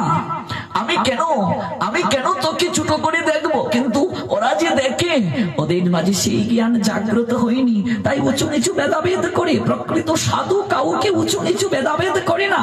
প্রকৃত সাধু মনে করে আমরা সবাই ভগবানের দাস, ভগবানের সেবক, আমরা সবাই ভগবানের সেবক। আমি তোকে অভিসম্পাদ কেন দেব? তোকে তোর আশিস দেওয়া প্রয়োজন রে মা। তুই এত মহৎ কার্য করিস, আয় কাছে, আয় কাছে আয়। কি চাস তুই আমার কাছে বল? ঋষিবর, আমার জীবনে কোনো আকাঙ্ক্ষা নাই। আপনি কৃপা করি যদি আমায় বর দিতে চান, তাহলে আমার জীবনে একটা ইচ্ছা ঋষিবর। সেই ইচ্ছাটা হলো, আমি অন্তিমে অন্তত একবার হলেও রঘুপতি শ্রীরামচন্দ্রকে দর্শন করে জগৎ থেকে যেতে চাই। ঋষিবর, চণ্ডালীর কন্যা বলে এই জগৎ সংসারের অনেক লোক আমায় ধর্ম প্রতিপালনে অংশগ্রহণের সুযোগ করে দেয় না। আমি যেন এই জগৎ থেকে যাওয়ার পূর্বে অন্তত একদিন হলেও নিজের হাতে ভগবান রঘুপতি শ্রীরামচন্দ্রের মুখে আমি নৈবেদ্য তুলে দিতে পারি। জগতের জীব যেন সেদিন দেখতে পারে আর অনুভব করতে পারে ভগবানের কাছে উঁচু নিচু ভেদাভেদ বলে কিছু নেই। আমায় সেই কৃপা করুন ঋষিবর। মারে, সেই কৃপা পেতে গেলে তোকে যে দীক্ষা গ্রহণ করতে হবে, মন্ত্র নিতে হবে। আপনি আমায় মন্ত্র দেবেন? আমি চণ্ডালীর কন্যা, যা নিশ্চয় নিশ্চয় স্নান করে আয়। মনে রাখবে, প্রকৃত তত্ত্ব দ্রষ্টার গুরু যদি কেউ পেয়ে যায়, যদি মন্ত্র নেয়ার কোনো তিথি দিন নাও থাকে, এরপরও তত্ত্বদ্রষ্টা গুরুদেব যে কোনো মুহূর্তে দীক্ষা দেওয়ার ক্ষমতা রাখেন তার ভজনের প্রভাবে। মাতঙ্গ ঋষি শবরীকে দীক্ষা প্রদান করলেন। এই মন্ত্র ধ্যান করবে, দেখবে একদিন স্বয়ং ভগবান তোর কুটিরে যাবেন, তোর হাতে নৈবেদ্য গ্রহণ করবেন। পরদিন সকালবেলা মাতঙ্গ ঋষি সমস্ত ঋষিদের নিকট থেকে বিদায় নিলেন। অস্পৃশ্যতা দেখুন কেমন ছিল, এগুলো ধর্মগ্রন্থে নাই, আমরা তৈরি করেছি উঁচু নিচু ভেদাভেদ। সমগ্র ঋষিদের কাছে সংবাদ পৌঁছিল, মাতঙ্গ ঋষি চণ্ডালীর কন্যাকে মন্ত্র দিয়েছেন। তাই মাতঙ্গ ঋষি সেদিন আশ্রম থেকে বের হয়ে গেলেন, নতুন ভজন কুটির সাজালেন। সেই কুটিরে তিনি ধ্যান করলেন, যজ্ঞ করলেন। মাতঙ্গ ঋষির যেদিন প্রাণ বায়ু বের হবে তার পূর্বে শবরীকে এই কুটিরের দায়িত্ব দিয়ে গেলেন। শবরী গুরু বাক্য হৃদয়ের মাঝে একীভূতভাবে অঙ্গীকারবদ্ধ করলো। তারপরে লীলা আপনাদের জানা, গুরু হৃদয়ে আর শিষ্যের হৃদয়ে এক যখন না হবে, একই চেতনা লাভ যখন না হবে, গুরু শিষ্য একই আত্মা যদি না হতে পারে, একই চেতনায় যদি অধিষ্ঠিত হতে না পারে, ব্রজের নিকুঞ্জ বিহারীকে কোনোদিন দর্শন করা সম্ভব নয়। সনাতন দাস বললেন, কি বললেন? যে গুরু আজ্ঞাড়িতে সব সত্য করি মানো। কৈশোর পার হয়ে গেল, যৌবন পার হয়ে গেল গো, রঘুপতি তো আর আসেন না। পুষ্প চয়ন করে অনুরাগের সুতো দ্বারা মালা গেতে তরে ভিতরে সাজিয়ে রাখেন। ফল সংগ্রহ করে নিরীক্ষণ করেন কোনটা মিষ্টি কোনটা টক, সেই মিষ্ট ফল তরে ভিতরে সাজিয়ে রাখেন, প্রভুর বদনে তুলে দেবেন। যৌবন কেটে গেল গো, অজুর দ্বারাই কাঁদেন, গুরুদেব তাহলে কি আমি আজও সেই কৃপা লাভ করতে পারলাম না? ধৈর্য গুরুত্বপূর্ণ। ধৈর্যই হলো পরম সিদ্ধির পরম বাহক। গুরুদেব অজুর দ্বারায় ক্রন্দন করে করে সেই মন্ত্রধ্যানের শিক্ষা দিয়ে গিয়েছিলেন, তাই করলেন সবরী। নয়নের জলে রঘুপতি আর স্থির থাকতে পারলেন না। একদিন লক্ষণকে নিয়ে সবরীর কুটিরে এসে আবির্ভূত হলেন। সমগ্র কুটিরের পথ পুষ্প দ্বারা সজ্জিত, আশ্রম আলোকিত হয়ে গেল, সুবাস ছড়িয়ে গেল। এসে ডাকলেন, সবরী এত মধুর স্বরে কে আমায় ডাকে? কে? যার জন্য শৈশব কৈশোর যৌবন পার করলে, গুরুবাক্য হৃদয়ে সত্য করি পালনের মনোরথী হলে, আমি তোমার প্রাণনাথ রঘুপতি শ্রীরামচন্দ্র। সবরী লুটিয়ে পড়ল। আসলে প্রভু, এমন এক সময় আমি যে কারণ থেকে পুষ্প তুলে অনুরাগের সুতো দিয়ে মালা গেঁথবো, আমার সেই শক্তিটার আগের মতো নেই। আমি যে একটা ফল বৃক্ষ থেকে চয়ন করে এনে তোমার মুখে তুলে দেব, সে আগের মতো আর শক্তি নেই। সবরী দেখিয়ে দিলেন, ভজন করতে হয় শরীরে শক্তি থাকতে রে মা, শক্তি চলে গেলে ভজন হয় না। প্রভু আমার বলেছিলেন, সবরী পুষ্পমালা শুকিয়ে যেতে পারে, কিন্তু এই পুষ্প দিয়ে মালা গাঁথার সময় তুমি হৃদয়ের যতটা প্রেমার ভক্তি মাখিয়ে দিয়েছিলে সেটা শুকিয়ে যায়নি সবরী। সেই মালাই তুমি আমার গলায় পরিয়ে দাও।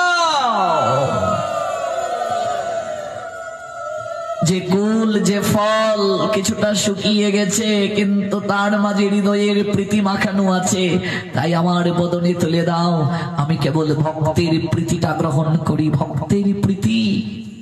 সেই সবরীকে দিয়ে দেখালেন শাস্ত্রকার, দেখালেন ভগবান। গুরু আজ্ঞা হৃদে সব সত্য করি মানো। সত্য জ্ঞানী গুরু বাক্যে যাহার বিশ্বাস, বিশ্বাসটা দেখুন কেমন, অবশ্য তাহারও হয় ব্রজে ভূমে বাস। সবরীর তাই হলো। সবরীর চরণ স্পর্শে সরোবরের জল পবিত্র হলো। এই হলো গুরু বাক্যে বিশ্বাস। শ্রীনিবাস আচার্য, যার নাম আমরা সবাই জানি, যিনি গৌর অভিন্ন কলেবর, সেই শ্রীনিবাস আচার্য অদ্বৈত অভিন্ন কলেবর রামচন্দ্র কবিরাজ। শ্রী রামচন্দ্র কবিরাজকে একদিন বলেছিলেন, রামচন্দ্র, যে রামচন্দ্রের মাতৃনিবাস আমাদের শ্রীহট্টে। রামচন্দ্র, আমি তো সর্প দেখছি, একটা রজ্জুকে অর্থাৎ দড়িকে বলছেন, আমি তো সর্প দেখছি। রামচন্দ্র গুরু মুখে সেই বাক্য শুনে তাকালেন, মূলত দড়ি ছিল। রামচন্দ্র বলছেন, গুরুদেব বলছেন সর্প। আবার তাকালেন, দেখলেন এটা দড়ি নয়, সর্প। কি দেখছো রামচন্দ্র? গুরুদেব আমি সর্প দেখছি। একটু পরে শ্রীনিবাসাচার্য বললেন, রামচন্দ্র আমি তো সর্প নয়, দড়ি দেখছি। রামচন্দ্র তাকিয়ে বলছেন, গুরুদেব আমি সেটা সর্প দেখছি না, এখন দড়ি দেখছি। দেখুন গুরুবাক্য বিশ্বাস কি। আমাদের ভাগবত পরম্পরায় সিদ্ধ বাবা পরমহংস শ্রী জগন্নাথ দাস বাবাজি মহারাজ, তার অন্যতম শিষ্য, তার প্রধান শিষ্যদের মাঝে প্রথম সারির শিষ্য যার নাম বিহারী। সেই বিহারী কিন্তু বাঙালি ছিলেন না। জগন্নাথ দাস বাবাজি মহারাজ, এখানে আমরা যারা গৌড়ীয় মঠাশ্রিত কিংবা ইস্কন থেকে আশ্রিত, আপনারা নিশ্চয়ই জানেন। বলুন তো, জগন্নাথ দাস বাবাজি মহারাজের গুরুদেব কে ছিলেন? সেটা হয়তো আমরা অনেকেই জানি না। আর যদি জেনে থাকি তাহলে অবশ্যই ভালো, যারা জানেন না তাদের ক্ষেত্রে আমি বিনয়ের সঙ্গে বলছি। জগন্নাথ দাস বাবাজি মহারাজ, যিনি শ্রী বৃন্দাবনীয় সিঙ্গারবটির বাঁকুড়া জেলার পুরুলিয়া, বর্তমানে এই পশ্চিম বাংলা, সেই পুরুলিয়া পাটের জগদানন্দ গোস্বামীর মন্ত্র শিষ্য ছিলেন। সিদ্ধ বাবা ছিলেন জগদানন্দ গোস্বামীর মন্ত্র শিষ্য। আমাদের যে গৌড়ীয় মঠের পরম্পরা, সেই পরম্পরা হচ্ছে ভাগবত পরম্পরা। আমাদের প্রভুপাদের গুরুদেব ছিল গৌরকিশোর দাস বাবাজি মহারাজ। গৌরকিশোর দাস বাবাজি মহারাজের গুরুদেবকে, গৌরকিশোর দাস বাবাজি মহারাজের গুরুদেব হচ্ছেন নিমাই চাঁদ গোস্বামী। তাহলে গৌরকিশোর দাস বাবাজি মহারাজের পরে তো ভক্তিবিনোদ ঠাকুর। আমাদের পরম্পরা হচ্ছে ভাগবত পরম্পরা। ভাগবত পরম্পরা, এগুলো ভালো করে জানতে হবে, না জানলে সমস্যা আছে। অনেকে যখন প্রশ্ন করবি বলতে পারবে না ভক্তিবিনোদ ঠাকুরকে কেন রাখা হবে, এটা ভাগবত পরম্পরায়। ভক্তিবিনোদ ঠাকুরের গুরুদেবকে বিপিন বিহারী গোস্বামী। তাহলে এরপরে আমরা জগন্নাথ দাস বাবাজি মহারাজকে কেন রাখলাম? এটা হচ্ছে ভাগবত পরম্পরা। এই ভাগবত পরম্পরাটা একমাত্র আমাদের প্রভুপাদেই তিনি প্রচলন করলেন। আমরা গুরুর ছেলে গুরু, যদি যোগ্যতা না থাকে আমরা সেটা মানি না। এরকম বহু জায়গায় আছে, পরম্পরা আছে কিন্তু পরম্পরার নিয়ম ধরে রাখেনি, আমরা মানি না সেটা। প্রভুপাদ সেটাকে স্বীকৃতি দেননি। এই জন্য ভাগবত শিক্ষা পরম্পরা আমাদের পরম্পরা। কিছু লোক বলে শিক্ষাগুরু আর দীক্ষাগুরুকে আলাদা করে, কিন্তু চৈতন্য চরিতামৃত কি বলছেন? মন্ত্রগুরু আর যত শিক্ষাগুরুগণ, মন্ত্রগুরু আর শিক্ষাগুরু, প্রথমে বন্দনা করি তাদের চরণ, পরে আবার কবিরাজ গোস্বামী পাদ বললেন শিক্ষা গুরু কে তো জানি কৃষ্ণেরও স্বরূপ, অন্তর্যামী ভক্ত শ্রেষ্ঠ এই দুই রূপ।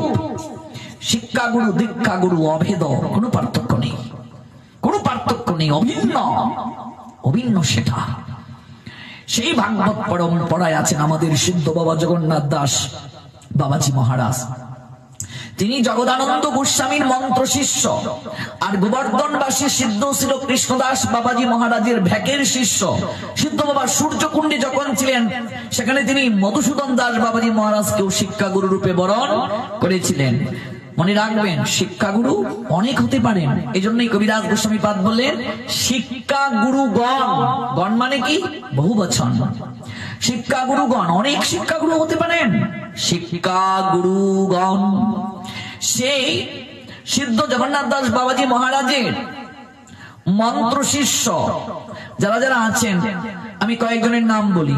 সর্বপ্রথমে শ্রী বিহারী দাস, শ্রী ভাগবত দাস বাবাজি, শ্রী গৌর হরিদাস বাবাজি, শ্রী রাম হরিদাস বাবাজি, যিনি নবদ্বীপের ফাঁসি তলায় ছিলেন, কেমন? আর গৌর হরিদাস বাবাজি শ্রীবাসঙ্গন ঘাট রোড নবদ্বীপ। তারপর হচ্ছে নিত্যানন্দ দাস বাবাজি বার্সানাতে ছিলেন, এবং শ্রী হরিকৃষ্ণ দাস বাবাজি কদমখণ্ডিবাসী তিনি ছিলেন।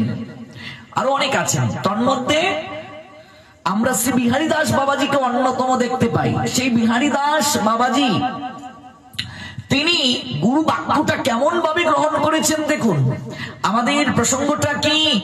আজ প্রথম রজনী গুরু তত্ত্ব শ্রবণ করছি আমরা। সেখানে আমাদের আস্বাদ্য বস্তু হলো সত্যজ্ঞানী গুরু বাক্যে যাহারও বিশ্বাস, অবশ্য তাহারও হয় ব্রজভূমে বাস। আমাদের আস্বাদ্য বিষয়।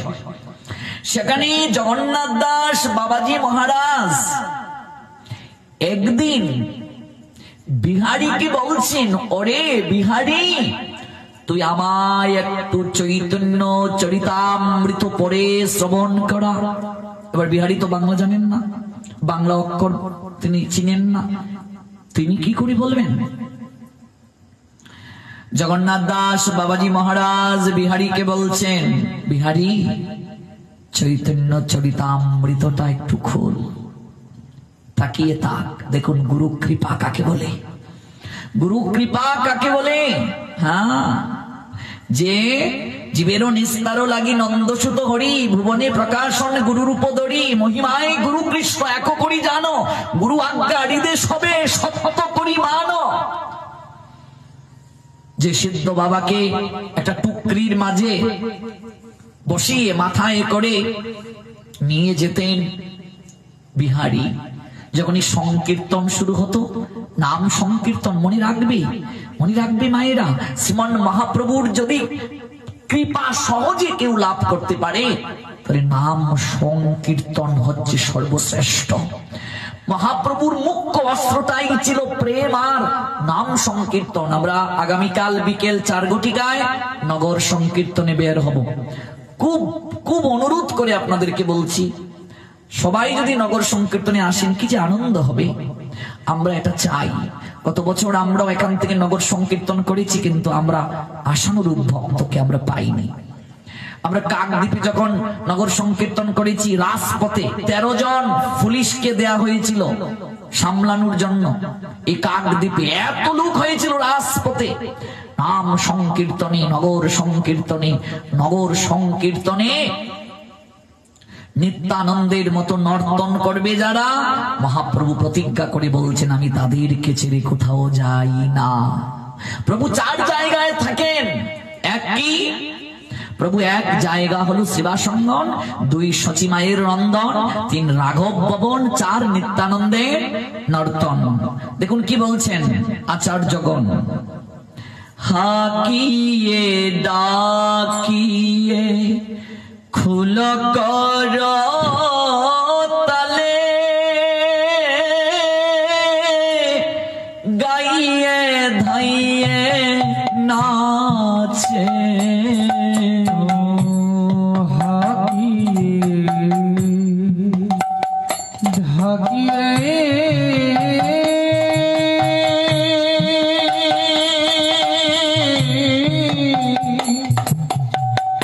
প্রাণ ঘুরায়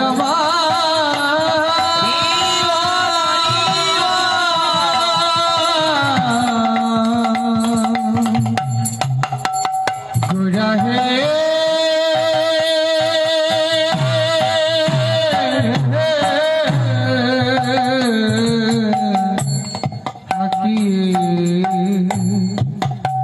ঢাকিয়ে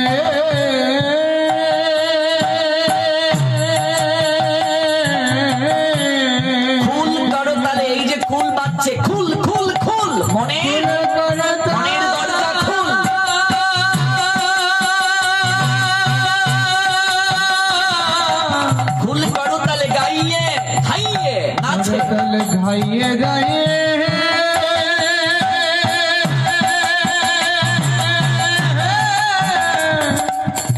गाइए गाइए नाचे,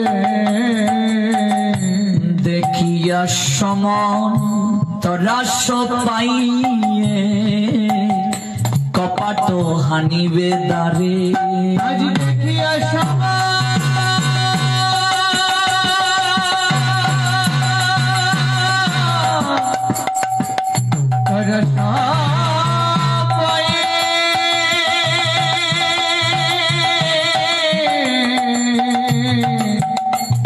কপাট হানিবে ধারে। সমন্দূত ভয় পেয়ে দরজা লাগিয়ে থাকবে, তোমাকে নিতে আসবে দূরের কথা, দরজা লাগিয়ে থাকবে। নাম সংকীর্তনের ধ্বনি যতদূর যাবে, এই যে গৌর কথা, কৃষ্ণ কথা, ভাগবতীয় কথামৃত আস্বাদন হচ্ছে, এই জায়গার বাতাসটা বিশুদ্ধ হয়ে গিয়েছে গো মা। যতদূর পর্যন্ত এই ধ্বনি যাচ্ছে বিশুদ্ধ হয়ে গেছে এই জায়গার বাতাস। কেউ যদি এই মুহূর্তে মৃত্যুবরণ করে, এই অক্সিজেন সে নিচ্ছে, সঙ্গে সঙ্গে তার গোলক ধাম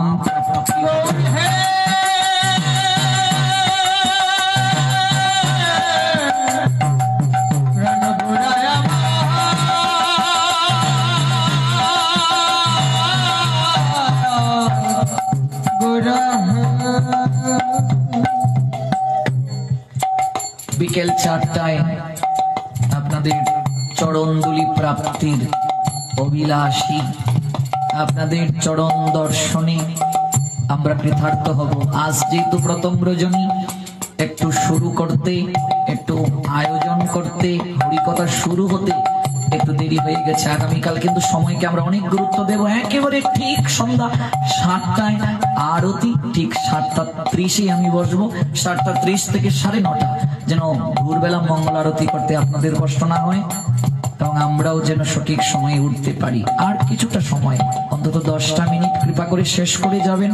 মনে রাখবেন, ভাগবত পাঠের আসরে যখন আমরা বসবো, একেবারে বিশেষ কোনো কার্য যদি না পড়ে, প্রকৃতির ডাক কিংবা বিশেষ কার্য, তাহলে আচার্যগণের সিদ্ধান্ত হলো ভাগবত পাঠ শেষ না করে যেতে নেই।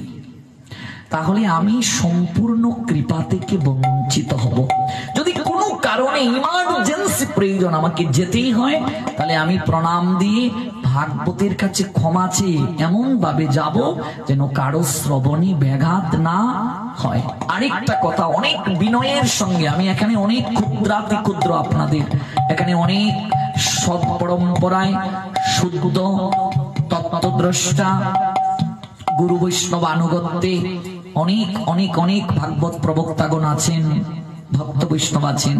আমার এটা নিবেদন আপনাদের চরণে, আমি যাহা গুরুবর্গদের নিকটে শুনেছি সেটাই কেবল আপনাদের কাছে বলছি। এটা আমার কোনো নিজের মতামত নয়। যখন আমরা হরি কথা শ্রবণে বসব, তখন কখনো হরি নাম জপ করব না, সেটি অপরাধ। শুধু অপরাধ নয়, মহা অপরাধ। যদি আমার হাতে দুটো কলম দেয়া হয়, কখনো কি ভালো করে লেখা যাবে? কোনোদিন নয়। যদি হরিকথা শ্রবণ করতে গিয়ে জপ করার বিধান থাকতো, হরি নাম করার বিধান থাকতো, এটা সাধারণ স্তরের ভক্তদের জন্য নয়, সিদ্ধদের ক্ষেত্রে আলাদা। হরিদাস ঠাকুরের শরীরের লোমকূপ থেকে হরিনাম হতো, তাদের কথা আলাদা।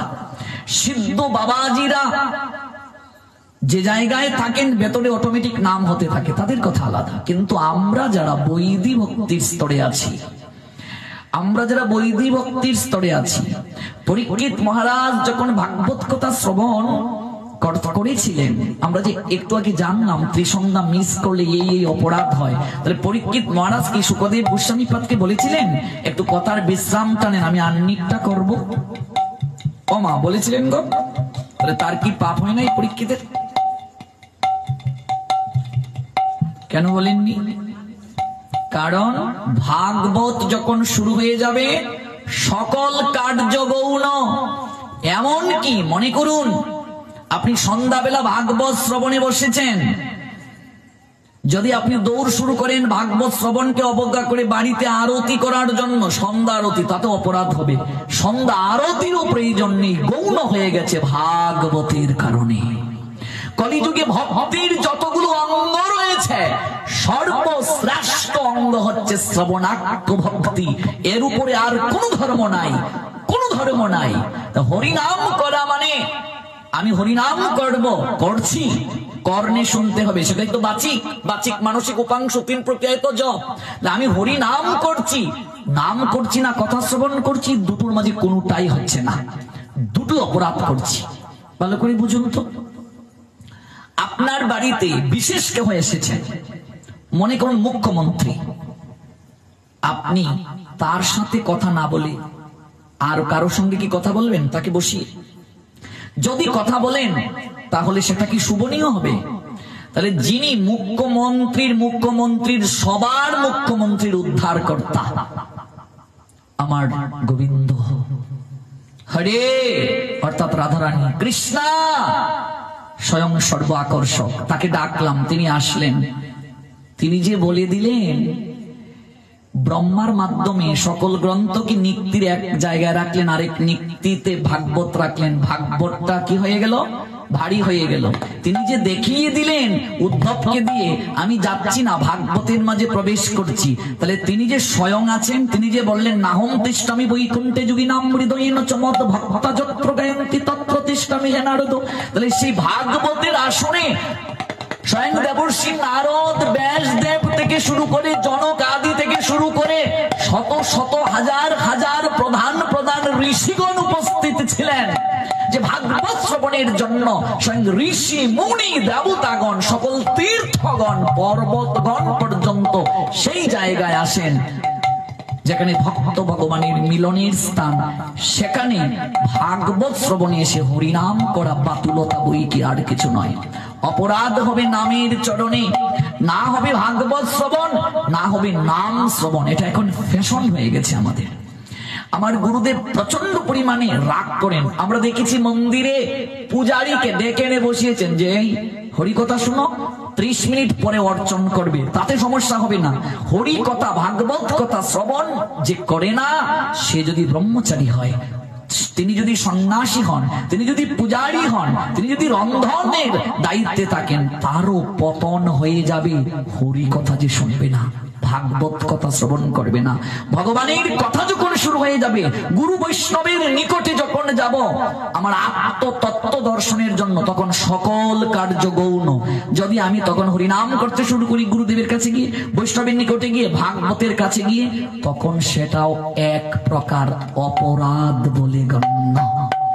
এবার আমি আরো আরেকদিন এই বিষয়ে বিশেষ বিশেষ বিশেষ শাস্ত্রীয় রেফারেন্সে কথা বলবো, খুব সহজে শেষ করছি।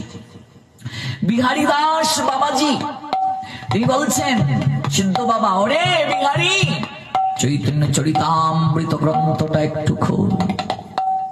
বাবা, আমি যে বাংলা পড়তে পারি না, তিনি তার ভাষায় বললেন, আমি যে বাংলা পড়তে পারি না, খুলে ধর।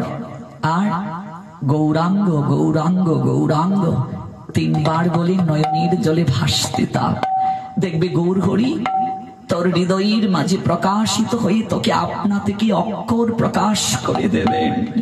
গুরু কৃপা কাকে বলে দেখো গো। বিহারী চৈতন্য চরিতামৃতটি খুলে গৌরাঙ্গ গৌরাঙ্গ গৌরাঙ্গ বলে নয়ন জলে ভাসতে লাগলো। তাকিয়ে রইল আর কাঁদতে লাগলো, হে গৌর হরি, গৌর হরি, হে গৌর হরি, কাঁদতে লাগলো। কিছুক্ষণ পরে আপনা থেকে অক্ষর চোখের সামনে ভাসতে লাগলো।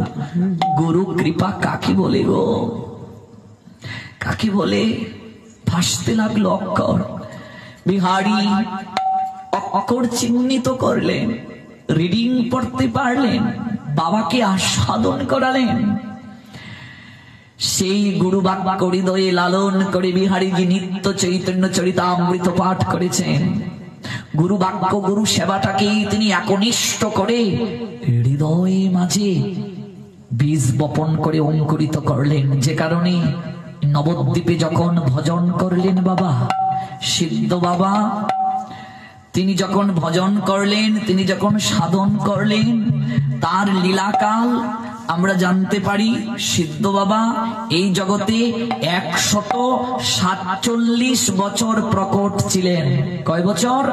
147। তন্মধ্যে তিনি 32 বছর এক টানা এই নবদ্বীপে কুটিরে ভজন করেছিলেন। 1897 খ্রিস্টাব্দ 1304 বঙ্গাব্দের ফাল্গুনী শুক্লা প্রতিপদে সিদ্ধ বাবা অপ্রকট হন। সেই ভজন করতে গিয়ে নবদ্বীপে এক সময় বিহারী অসুস্থ হয়ে গেল। অসুস্থ হয়ে গিয়েছেন বিহারী। অসুস্থ হয়ে যাওয়ার কারণে কত কবিরাজ আশ্রম, এমনকি তৎকালীন সময় কৃষ্ণচন্দ্র জমিদার অনেক তিনি সহায়তা করেছেন। আজ যে বৃন্দাবনে এত এত জায়গা, অধিকাংশ জায়গায় কৃষ্ণচন্দ্র জমিদারের কৃপার ফসল। কৃষ্ণচন্দ্র জমিদার অর্থ দ্বারা এগুলোকে ক্রয় করে ফেলেছিলেন। মুর্শিদাবাদ জেলার জমিদার, সেই কৃষ্ণচন্দ্র জমিদার পর্যন্ত ডাক্তার পাঠিয়েছিলেন। সবাই আশা ছেড়ে দিল। মনে রাখবে, সিদ্ধ বাবার অনেক উপদেশের মাঝে একটা উপদেশ, কেউ যদি পরমায়ু বৃদ্ধি করতে চায়, যদি আয়ু ক্ষয় না করতে চায়, কেউ যদি নামে সিদ্ধি লাভ করতে চায়, তাহলে তাকে এই নিয়মটা পালন করতে হবে। বাবাজি মহারাজ বলছিলেন, মহাকাল প্রাণ হরণ করার জন্য 2টা সময়ে বের হন। 2টা সময়। প্রথম সময়টা কখন? বলছেন ব্রাহ্ম মুহূর্ত থেকে অর্থাৎ ভোর 3টা থেকে যখনই শুরু হবে ব্রাহ্ম মুহূর্তটা, সূর্য উদয়ের 1 ঘন্টা 36 মিনিট, সেই সময় থেকে সূর্য উদয় পর্যন্ত, সকাল পর্যন্ত, এই সময়ে যারা শয়ন করে তাদের পরমায়ু ধীরে ধীরে ক্ষয় হয়ে যায়। এটা বাবাজি মহারাজ বলছেন। মহাকাল আসেন প্রাণকে হরণ করে নেয়ার জন্য। আর কখন? ত্রিসন্ধ্যা থেকে,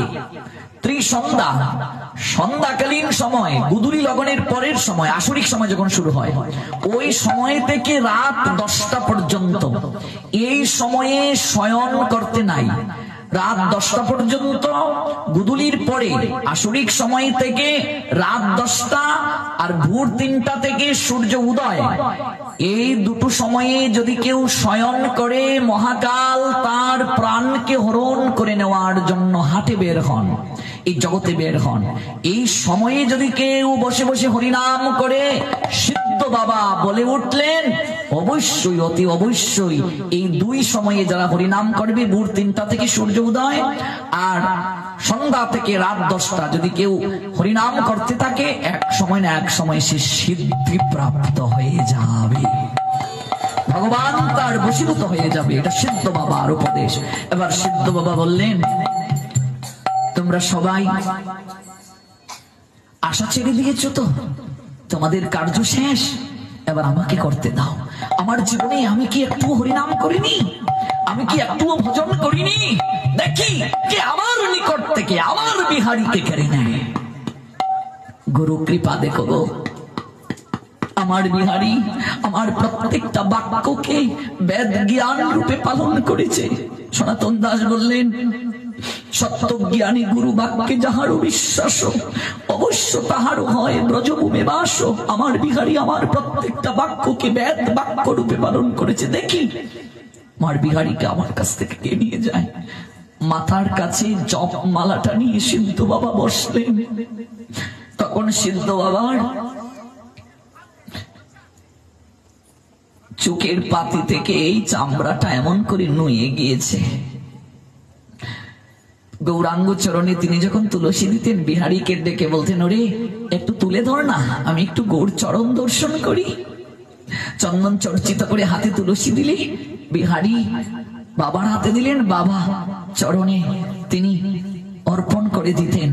আজ তিনি বসেছেন, দেখি আমার নিকট থেকে কে বিহারীকে নিয়ে যায়। 1 দিন 2 দিন 3 দিন 4 দিন 5 দিন, সপ্তাহ গেল, পক্ষকাল গেল, 22 দিন চলে গেল। সিদ্ধ বাবা 1 বিন্দু চলো মুখে দেননি। বিহারী এমনই রয়ে গেল। 22 দিন পর সকালবেলা বিহারীকে ডাকছেন। কে ডাকছেন? সিদ্ধ বাবা। বিহারী উঠ, বিহারী, ওরে বিহারী উঠ, আর কত শয়ন করবে, আর কত ঘুমাবে? ওরে 22 দিন পর্যন্ত আমি মুখে জল দেইনি রে। আমার গৌর হরি না খেয়ে আছেন, তোর হাতে ভোগ না লাগলে আমার গৌরাঙ্গের ভজন স্ফূর্তি হয় না রে, আমারও আস্বাদ্য হয় না। একটিবার চুপ কর, আমায় ছেড়ে চলে যাবি, আমি কি করে থাকবো তোকে ছাড়া? বিহারী চুপ করলেন। বাবা আমি কোথায়? আমার কি হয়েছে? তোর কিচ্ছু হয়নি, যা যা যা স্নান করে আয়, রসুই কর, রসুই কর। কিন্তু বাবা আমি যে বড় ক্লান্ত, আমায় কিছু খেতে দাও। বাবা চলতে পারেন না, বিহারী তাকে মাথায় করে নিয়ে যান। বাবা বলছেন, আচ্ছা আমি উঠি। নিজে গিয়ে সুজি দাঁড়া মোহন ভোগ করলেন, গৌর চরণে নিবেদন করলেন, মুখে এনে তুলে দিলেন, জল দিয়ে কবলি করিয়ে বিহারী উঠে বসল। স্নান করে গিয়ে রান্না বসালো। সনাতন দাস কি বললেন? অবশ্য তাহার হয় ব্রজভূমি বাস। এই বিহারীকে 147 বছর যখন হলো, তার 1 সপ্তাহ আগে স্বয়ং সিদ্ধ বাবা 1304 বঙ্গাব্দ ফাল্গুনী শুক্লা প্রতিপদের 1 সপ্তাহ আগে বিহারীকে কাছে ডেকে বললেন, ওরে তুই তো আমার সারাটা জীবন সেবা করলি, তোকে তো আমি কিছুই দিতে পারি না রে, তুই আমার কাছে কি চাস? বাবা, আমার জীবনে যা পেয়েছি আমার আর কিছু প্রাপ্তির বাকি নেই। বাবা, তুমি আমাকে কোথা থেকে কোথায় নিয়ে আসলে, আজ তুমি আমাকে নামে অধিকার দিলে। বাবা, তুমি আমাকে গৌর ভজনের অধিকার দিলে, প্রেম দিলে, ভক্তি দিলে। আমার জীবনে আর কি প্রাপ্তির বাকি থাকতে পারে? আমি যদি চলে যাই তুই কি করে চলবে? তোরে আমি 4-5 গাড়ি টাকা দিয়ে যাই, টাকা দিয়ে আমি কি করব? আর তোমার তো একটা কম্বল আর জল খাওয়ার একটা ঘটি, তুমি এত টাকা পাবে কোথায়? আরে 1 সপ্তাহ পর গৌরহরি আমায় নিতে আসবে, আমি তার কাছে যখন বলবো 4-5 গাড়ি তো কোনো ব্যাপারই না, তোকে সব দিয়ে যাবে। বাবা,